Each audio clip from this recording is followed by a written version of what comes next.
चुनाव चाहे आम हो या फिर खास, दोनों ही सूरतों में नेताओं के आरोप और दावे अक्सर देखने सुनने को मिलते हैं।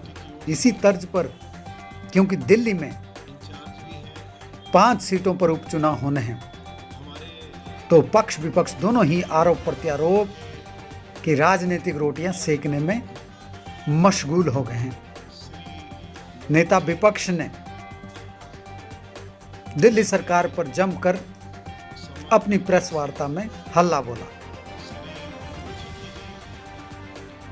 रामवीर सिंह बितूड़ी ने कहा, आम आदमी पार्टी ने बाहरी उम्मीदवार को चुनाव में उतारा है और ऐसा इसलिए किया क्योंकि इनका त्रिलोकपुरी में कोई जनाधार नहीं है।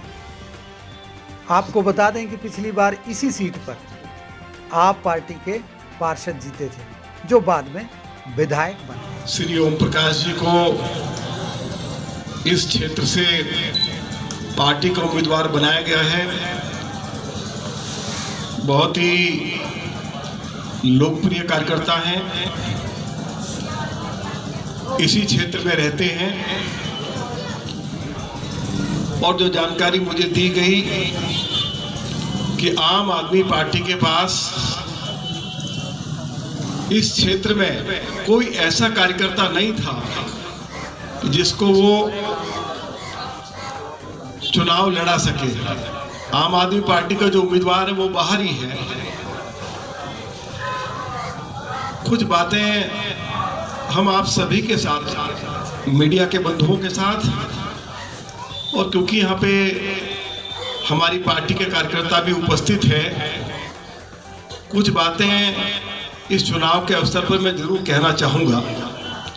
पहली बात तो ये है कि श्री ओम प्रकाश जी इसी क्षेत्र के निवासी हैं, क्षेत्र में बहुत ही लोकप्रिय हैं। पिछले 6 साल से दिल्ली में अरविंद केजरीवाल की सरकार है।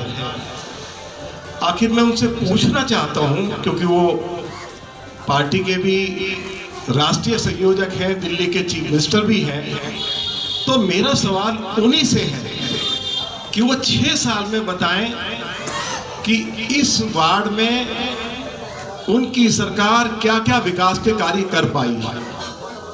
उन्होंने वायदा क्षेत्रवासियों से किया था कि हम त्रिलोकपुरी वार्ड के निवासियों को स्वच्छ जल उपलब्ध कराएंगे। एक बार नहीं, 4 बार कहा, और 24 घंटे स्वच्छ जल उपलब्ध कराएंगे। पीने का पानी लोगों को मिल नहीं रहा। एक दूसरा वायदा उन्होंने और किया था चुनाव से पहले कि त्रिलोकपुरी जैसी जो पुनर्वास बस्ती है, ऐसी दर्जनों पुनर्वास बस्तियां दिल्ली में हैं, हम इन सभी पुनर्वास बस्ती के निवासियों को मालिकाना हक देंगे। आज हम पूछना चाहते हैं अरविंद केजरीवाल जी से कि 6 साल में त्रिलोकपुरी हो चाहे अन्य पुनर्वास बस्तियां हो, क्या किसी एक भी पुनर्वास बस्ती के निवासी को उनकी सरकार मालिकाना हक दे पाई है? क्या उनकी सरकार ने इस वार्ड में, और विशेष तौर पे मैं त्रिलोकपुरी की बात कर रहा हूँ, क्या कोई स्कूल खोला है, क्या कोई हॉस्पिटल बनाया है, कोई डिस्पेंसरी खोली है, कोई बरात घर बनाया है, या कोई उन्होंने पार्क विकसित किया है, या सारी सड़कें जो टूटी पड़ी हैं? और मीडिया को ये बताने के लिए कि त्रिलोकपुरी से भारतीय जनता पार्टी के उम्मीदवार श्री ओम प्रकाश जी, जो बहुत ही क्षेत्र के लोकप्रिय कार्यकर्ता हैं, वो भारी अंतर से चुनाव जीतने जा रहे हैं और उसके कारण भी हमने बताए हैं। अरविंद केजरीवाल ने पिछले 6 सालों में दिल्ली के लोगों से जो वायदे किए हैं, किसी एक वायदे को पूरा नहीं कर पाए। उन्होंने ये वायदा किया था कि हम दिल्ली की जो पुनर्वास बस्ती है, जिसमें त्रिलोकपुरी भी है, यहाँ के निवासियों को मालिकाना हक देंगे, वो नहीं दे पाए। उन्होंने एक बार नहीं 4 बार वायदा किया कि हम त्रिलोकपुरी या दिल्ली के लोगों को 24 घंटे स्वच्छ जल उपलब्ध कराएंगे। आज लोगों को पीने का पानी नहीं मिल रहा है, बिजली के नाम पर बड़ी भारी लूट है। पिछले 6 सालों में अरविंद केजरीवाल की सरकार एक भी DTC की बस खरीद नहीं पाई। पूरा जो पब्लिक ट्रांसपोर्ट सिस्टम है वो कोलैप्स कर गया है। हमारी मेट्रो जो 2017-2018 में 4th फेज पूरा होना चाहिए था, वो अभी शुरू हुआ है। दिल्ली जो है वो दुनिया की सबसे ज़्यादा प्रदूषित राजधानी घोषित कर दी गई है और कोरोना महामारी के चलते हुए सुप्रीम कोर्ट को ये कहना पड़ा कि दिल्ली के हॉस्पिटल्स की ऐसी हालत है कि उसकी हालत की यदि हम तुलना करें बूचड़ खाने से, तो हॉस्पिटल्स की हालत बूचड़ खानों से भी बदतर है। ये सुप्रीम कोर्ट ने दिल्ली के अस्पतालों के बारे में कहा है। इस क्षेत्र में सफाई की व्यवस्था बहुत ख़राब है, क्योंकि इस क्षेत्र से जो MLA हैं वो भी आम आदमी पार्टी के हैं और निगम पार्षद भी आम आदमी पार्टी के रहे हैं। क्षेत्र में सफाई की व्यवस्था बहुत ही ख़राब है। गरीब लोग छोटा मोटा घर बनाते हैं तो घर बनाने के नाम पे उनकी लुटाई पिटाई होती है। और दूसरी तरफ दिल्ली के अंदर नरेंद्र, ये पानी है, ये देखिए आप पानी देखिए कैसा पानी लोगों को उपलब्ध कराया जा रहा है। ये पीने का पानी है। हम पूछना चाहते हैं अरविंद केजरीवाल जी, आप कहते हो कि हम दिल्ली को वर्ल्ड क्लास सिटी बनाएंगे, यही वर्ल्ड क्लास सिटी है आपका? तो पिछले 6 सालों में इस वार्ड में अरविंद केजरीवाल की सरकार ने एक भी स्कूल नहीं खोला, कोई हॉस्पिटल नहीं बनाया, कोई डिस्पेंसरी नहीं बनाई, कोई बरातघर नहीं बनाया, कोई पार्क नहीं बनाया। तो डेवलपमेंट के जो काम है वो कर नहीं पाए। और दिल्ली में आप देखिए जो PWD की सड़कें हैं वो टूटी पड़ी हैं और सबसे ज़्यादा जो प्रदूषण है वो डस्ट से होता है। लेकिन सर सारी सड़कें टूटी पड़ी है, आप देख सकते हैं। और इसके साथ साथ केंद्र में मोदी जी की सरकार है। जब कोरोना महामारी आई, लॉकडाउन लगा, कर्फ्यू लगा, मोदी जी ने जितनी दिल्ली के अंदर जो महिलाएं जिनके जनधन खाते हैं 500 रुपये के खाते में डाले हैं, 1000 रुपये पेंशन दी है, चाहे वो सीनियर सिटीजन्स हैं, चाहे वो दिव्यांगजन हैं, चाहे वो बेसहारा विधवा हैं। इसके साथ साथ जो बेचारे गरीब महिलाएं हैं उनको मुफ्त गैस, रसोई गैस सिलेंडर भी उपलब्ध मोदी जी की सरकार ने करवाया। दिल्ली के अंदर 10 लाख लोग बेचारे खोखा पटरी वाले लोग हैं, वो सम्मान और इज्जत के साथ अपना कारोबार कर सकें, उनको भी 10-10 हज़ार रुपये की आर्थिक सहायता मोदी जी की सरकार की ओर से हो रही है। और दिल्ली के अंदर 72 लाख लोग ऐसे जो गरीबी की रेखा के नीचे अपना जीवन यापन करते हैं, उनके लिए भी मोदी जी ने इस संकट की घड़ी में 8 किलो गेहूँ, 2 किलो चावल, 1 किलो चना मुफ्त उपलब्ध कराया है। हम अरविंद केजरीवाल जी से पूछना चाहते हैं आखिर उन्होंने दिल्ली के गरीबों के लिए क्या किया।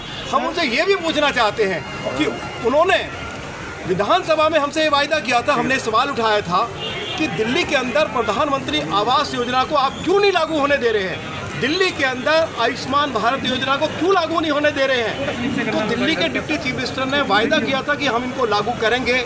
यदि दिल्ली में आयुष्मान भारत योजना लागू हो जाए तो गरीब आदमी यदि बीमार हो जाए तो 5 लाख रुपए तक का मुफ्त इलाज मोदी जी की सरकार के द्वारा करवाया जाएगा।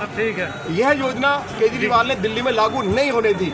यदि दिल्ली में जो गरीब लोग हैं, यदि उनके पास कोई छोटा मोटा खाली प्लॉट का टुकड़ा है और वो मकान नहीं बना पा रहे हैं, अन्य प्रदेशों में मोदी जी गरीब आदमियों को मकान बनाने के लिए 4 लाख रुपए इस योजना के तहत दे रहे हैं। दिल्ली में प्रधानमंत्री आवास योजना को केजरीवाल ने लागू नहीं होने दिया। शौचालय बनाने के लिए 30,000 से लेकर 40,000 रुपये मोदी जी की सरकार देती है। उस योजना को इसलिए लागू नहीं होने दिया कि गरीब लोग जो हैं वो मोदी जी का झंडा उठा लेंगे।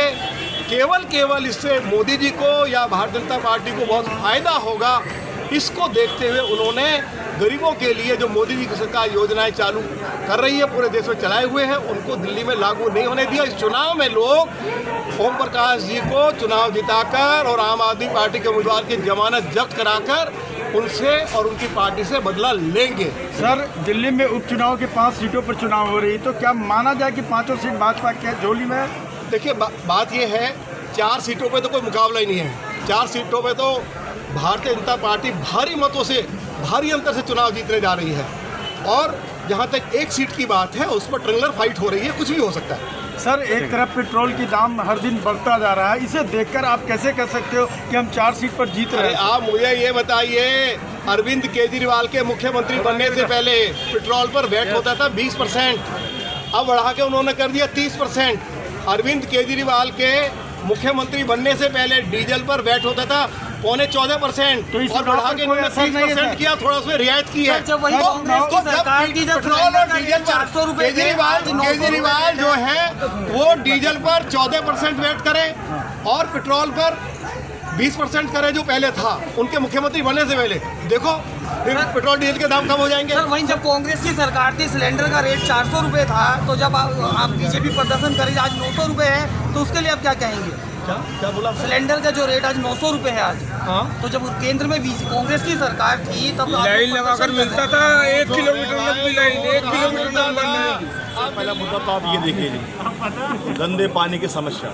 आप किसी भी गली में चली आएंगे, हमारे वार्ड के हर गली मोहल्ले की समस्या है गंदा पानी।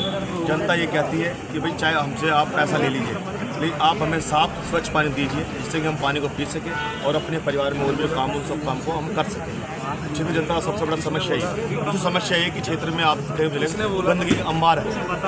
आप गली में टूटी पड़ी है, नालियाँ भरी पड़ी है, लोगों के मकानों में सीलन पहुंच चुकी है। अब लोग इतने परेशान हैं जो बड़े बड़े मकान बनाते हैं बेचारे, उनके मकानों में इतनी बड़ी समस्या है कि उनके मकान सारे गीले होकर उनका पत्थर झड़ रहा है। तो निगम में तो आपकी सरकार है सर, भाजपा की हमारे यहाँ सरकार है, पे फिर 6 क्यों साल नहीं? से कोई निगम पार्षद, उन्हीं पार्टी का निगम पार्षद है, वो काम नहीं कर रहा है। उसके जो निगम पार्षद वो उनका सिर्फ काम यही है कि क्षेत्र में कहाँ किसका मकान बन रहा है, उसका लैंडर कितना आगे बढ़ गया है, उसकी चिंता वो सिर्फ करते हैं। और रेहड़ी पटरी कहाँ लग रही है, कौन आदमी क्या सामान बेच रहा है, उससे हमें कितने पैसे लेने हैं, तो क्या लेना है, ये नहीं लेना है, ये चिंता करते हैं। क्षेत्र में विकास हो या ना हो, इनकी कोई जरूरत नहीं है।